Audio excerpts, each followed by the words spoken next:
So apparently our campsite over the last couple days is so beautiful that some movie has decided to shoot in the exact location. So we went up a little wash, and it's like perfectly right before where they're stopping traffic. Not that there's really any traffic on this road. This main road, we haven't seen any cars on it the whole time we left Mendoza. And then yesterday morning, there's like a guy in a vest, and there's all of a sudden, like, what do you think, 8 or 9 semi-trucks parked. We're like, what's going on? And they're shooting, I guess it's a big-time Argentinian movie, so it's maybe something I'll never actually see, unless I can find it. We didn't get a name of what the production was called. But so this morning, we're coming out the wash.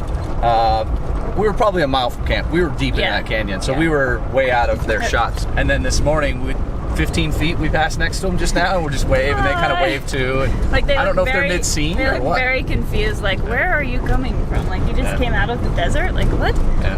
Hi, we're Americans. We're loud. Are you famous? Oh, what's going on? Is that a movie? So we just tried to make sure that they got a really good interpretation of Americans. What you doing? Loud. No, we didn't say anything. We just waved, but it's cool. I mean, it's just so random. Argentina is so random. Yeah.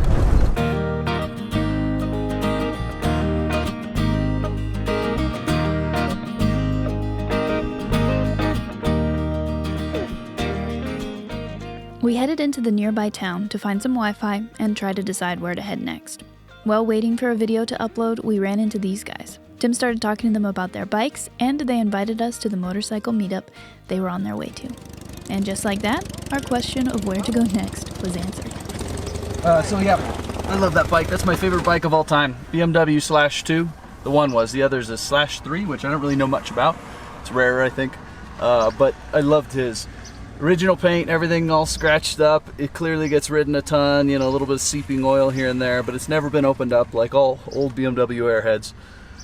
It pretty much never needs a rebuild till the end of time. It'll always leak a little bit. You just adjust the valves and they just keep running and running. So we sold the 2 Airheads that we had. They were /5s, as they call them, from the early 70s. A short wheelbase and a long wheelbase, if you know those bikes. One was a 500, one was a 750. But when we get home, if we do end up going back to work, if we can't continue traveling, I'm gonna keep an eye out for one of those that needs some work. So we were headed back north, up to a little town called Barrial. We had actually been through it before, and it was a cute little town. So not a bad place to find ourselves again. Where are we, Tim? We are in Barrial, Argentina, at the Vintage Motos de San Juan, or Antique Motos, excuse me. It's their motorcycle club, and it's their big meetup. So we saw a bunch of motorcycles, talked to one of the guys, and I'm just kind of in awe right now how many amazing bikes there are. I mean, everything you'd imagine, like Vincent's, Matchless, old BMWs, Royal Enfields, everything you can imagine. Pretty amazing. Old Harleys too.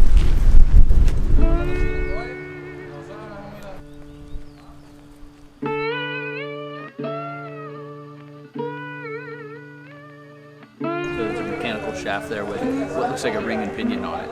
Gears. Like Tim said, there was a little bit of everything here.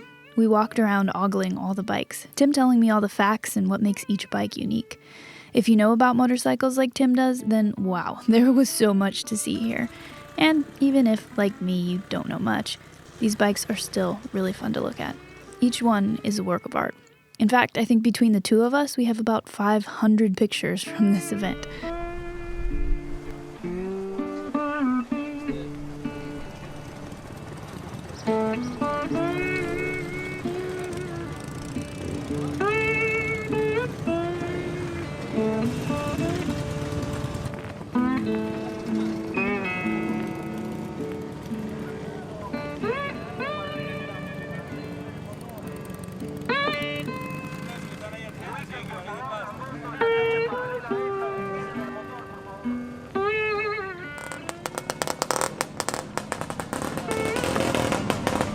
Where do we find ourselves this morning? Everything. Indians, panheads, flatheads, knuckleheads, everything you can imagine. Pretty amazing. And some really obscure stuff that you don't even see in the US, like the Lambrettas that are built in Argentina. I think they're Schrambrettas or something, I don't know. But they have like the same logo, and they're built under license, I think, back in the 70s.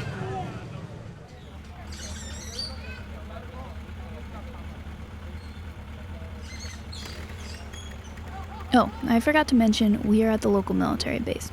They even let us camp here last night, and this is where the ride begins. But before the bikes left, we took in the opening ceremonies.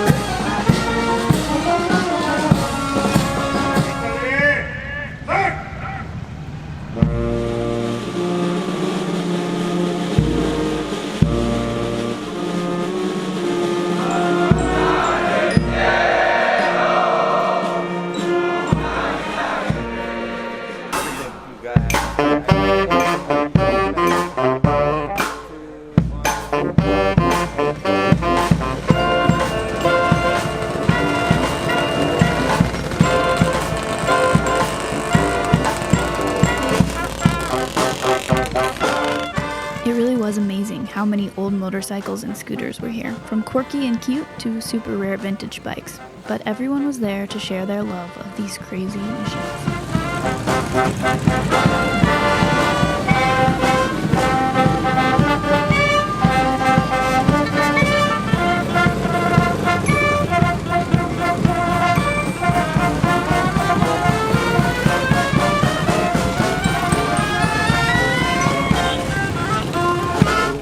I don't know, it's cool, don't you think? Like, Yeah, it's to really walk cool. up, People and are we don't really know anybody friendly. in this country at all. We Yeah. don't have a single contact in the whole giant country. And now, just this morning, there's 4 people who are like, hey, come on over here, check out and my bike. just sitting at dinner last night, we just picked a random place to go to dinner, and when we got there, there were 2 guys that had been traveling, and they were from Austria, I think. Yeah.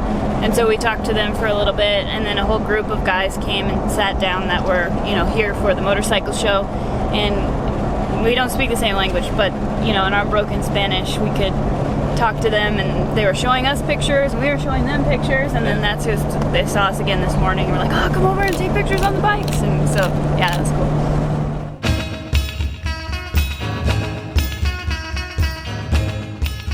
It's really nice not having a plan or time constraints. We've had people say things like, oh wow, that would be a big detour. I have to laugh and ask, a detour from what? No plans is how we enjoy traveling most. Go wherever the wind, or in our case Goose, takes us. And with that in mind, we decided to tag along on the ride, even though we didn't have a motorcycle. It was a beautiful day for a drive, and have we mentioned Argentina is beautiful?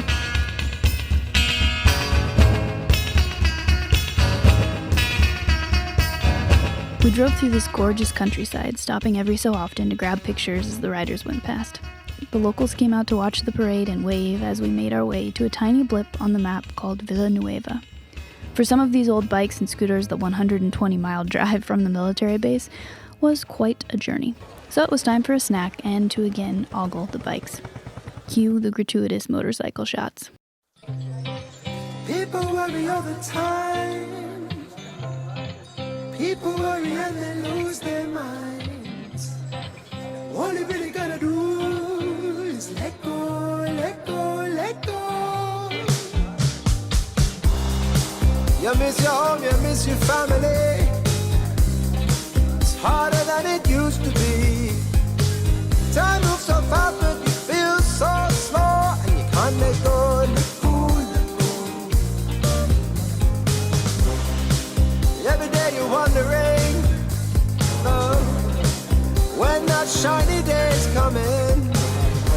But for now you just stand in the rain, and you can't let go, let go, let go. People worry all the time. People worry and they lose their minds. What you really gotta do is let go, let go, let go.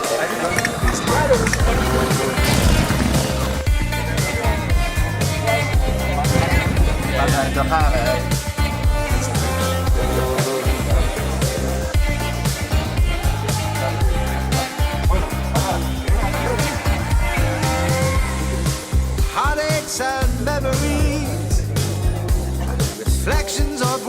used to be. You're wasting time, just step back and rewind and let go, let go, let go. I don't care what you do, I don't care, just see it through. You're on your own, nobody's looking at you, just let go, let go, let go. People worry all the time, people worry and they lose their minds. All you really gotta do is let go,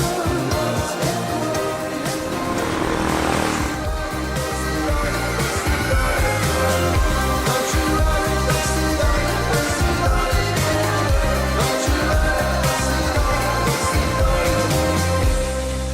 People worry all the time. People worry and they lose their minds. All you really gotta do is let go, let go, let go. Good morning. We are making our way kind of back the direction that we came from. Hanging out with the motorcycle group yesterday was awesome. It was so fun to see all the different old motorcycles and scooters, and the people were so friendly and nice. So that ended up being a good day. And then we headed out of Boreal to the south, and then now we're cutting over to the west a bit on a road that's technically closed. Yeah, so this road had a big road closed thing, and on iOverlander it says the road's washed out, big drop-offs. But then one guy more recently, like a year ago, posted, if you got a 4x4 with high clearance, you should be able to get around. So we really don't know, and that could have changed too. Like one storm could have changed the bypass and made it unpassable. Parakeets flying in a random desert canyon. That's cool.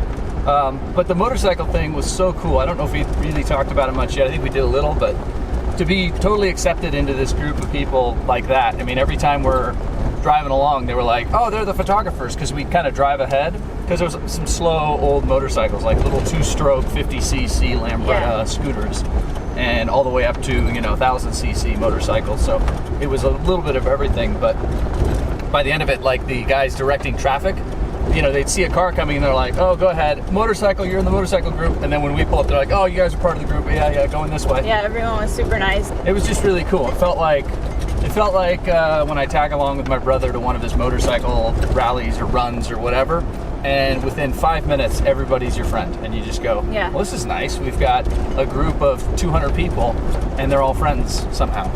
Yeah, so it's been pretty cool. Yeah, now we're really heading cool. east, and it looks more like the Mojave Desert and Death Valley again. And we'll see what this washout looks like.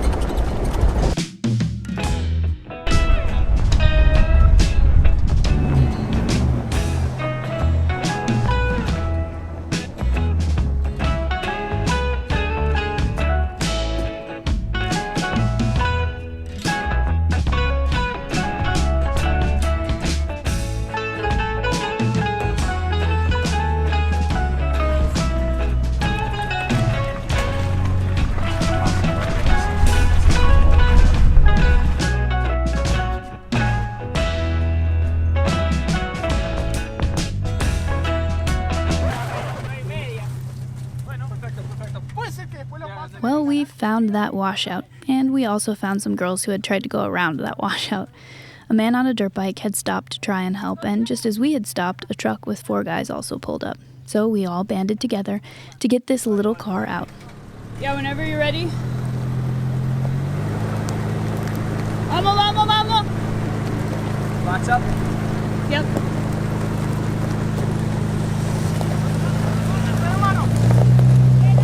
You got it. Keep going. You're good. Hello.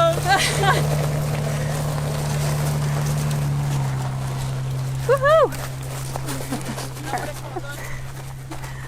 ¿Cuánto tiempo aquí? Sí, 3 horas. Ah, sí. Keep going. And you're free. Yay! Goose does it again.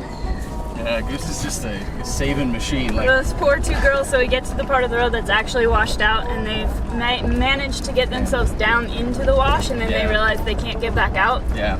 I think what's funny is they almost 3 hours. Really? Yeah. They almost could have gone further up the wash and probably done that bypass. It's not that bad, but I think once they got down and were already starting to get stuck, they did like a run, a full throttle run to try and get up and out of the wash, and that's where we found them stuck. So now they're facing uphill, tires dug in, branches everywhere, like they've been trying to put branches under the tires for a couple hours. So they got stuck, then I think the older guy on a dirt bike showed up, and he couldn't really help them that much because you can't pull anything on a dirt bike. Yeah. So he was there, we pulled up, and the second we pulled up, another truck of 4 guys pulled up. Like so, probably high school age guys in a Hilux, maybe college. Yeah. One of them spoke some English, so that was helpful. But they're all super polite, super nice. The girls were thankful to be saved, but it was funny because you're in a rental car, you're heading to Barreal, you know this road's closed, because I bet you at this end there's another thing that says, sign, don't go up this road. If you're in even the most basic 4-wheel drive, heck, even I think you might be pushing it with a Subaru, but I swear you could get it done. It would just take knowing what you're doing and stacking a lot of rocks, I think. Yeah. That's all for this week. Thanks for watching. We'll see you next time. It fits perfectly. You look like a natural too.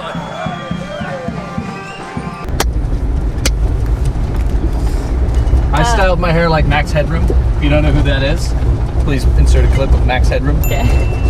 Buenos Aires. Aires? I don't know. I give up. Buenos Aires is that away. And Power of being organized. I normally keep a little roll of toilet paper like stuffed in my door side so that, if you have to go to the bathroom while we're driving, I don't have to dig in the back. Tim was just needing to go to the bathroom and wasn't in my door, couldn't find it. Because it's not where it's supposed to be. And I lose it then.